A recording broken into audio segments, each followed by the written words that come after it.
Digital Greenwich is unusual in that it's a London Borough's team that are dedicated to external smart city strategy and don't have any other day jobs, so we can be completely focused on the future. And I'm the only technologist. The rest of them are pleasingly non-technical, economist, an urban planner, a spatial planner, and it actually has a sensible balance of all those issues. We've signed an MOU with the 5GIC to be one of their spoke partners, so that the University of Surrey is the hub, and we'll do a lot of the vertical market test bed and reality check with their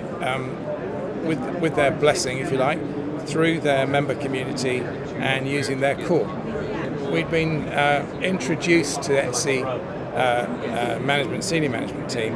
who it turned out were keen to have relationships with some selected authorities, and we've since had them over and shown them the view from our palatial offices, and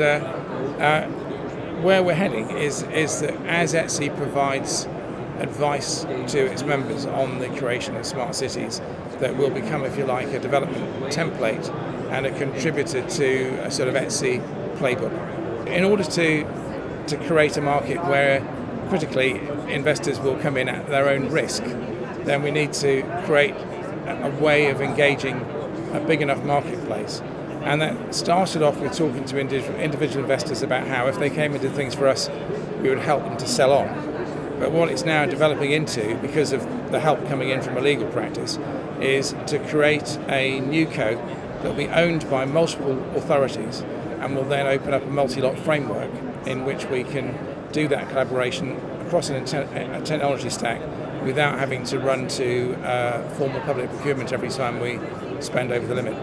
And one of the unintended consequences of grant-based competition is that people tend to move towards differentiated solutions in order to try to win the grants. So it creates divergence, and then it creates focusing on the bells and whistles rather than on the easy stuff. So I think there's going to be an opportunity to bring together a good number of authorities that will have similar ambitions but don't have the skills or the working capital to prime the market. Deployment of IoT is an unproven business case, but what we get out of an overlay, an MVNO overlay using 3G and 4G backhaul, is the ability to push stuff out in the network without any capex, essentially. And the appetite for that is being accelerated by the Vodafone Huawei lab in Newbury, which is working on NB-IoT, and I think that plays in. So our interest, which isn't necessarily linked to those vendors or operators, but is a generic interest, is whether we can throw an IoT layer over Greenwich with no significant capex. Don't mind if it's with one MNO's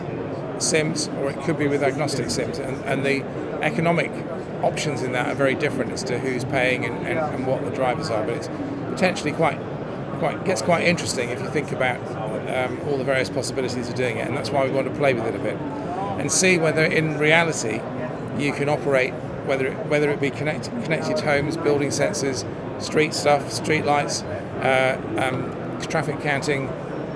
staff wearables, any old thing, and drag it all back over an MVNO structure. And